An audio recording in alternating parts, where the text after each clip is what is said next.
বলেন, হে নারী সমাজ, তোমরা বেপর্দায় রাস্তায় বের হবে না। তোমাদের থাকার জায়গা হলো ঘরে। তোমরা সব সময় ঘরে অবস্থান করবা, বেপর্দায় তোমরা কখনো বাহিরে বের হবে না। বাহিরে বের হওয়ার যদি প্রয়োজন তোমাদের হয়, তাহলে পর্দা করে তুমি বাহিরে বের হইবা। তুমি যখন বেপর্দায় বাহিরে বের হইলা, একজন যুবকের সামনে যখন তুমি বেপর্দায় গেলা, এই যুবক যখন তোমার দিকে আর চোখে তাকালো, তখন এই যুবকের জীবনও ধ্বংস হয়ে যায়। তোমার দিকে আর চোখে তাকানোর কারণে তোমার জীবনও ধ্বংস হয়ে যায়।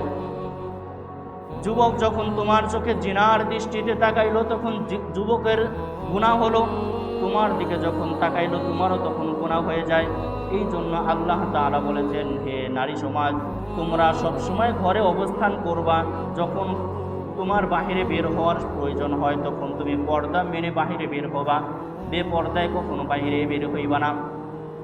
জাহিলি যুগের মেয়েদের মতো তুমি নিজেকে বাহিরে প্রদর্শন করো না।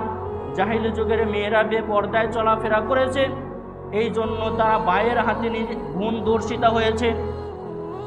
জাহিলি যুগের মেয়েরা বেপর্দায় বাহিরে চলার কারণে আপন আত্মীয়দের হাতে সে দর্শিতা হয়েছে।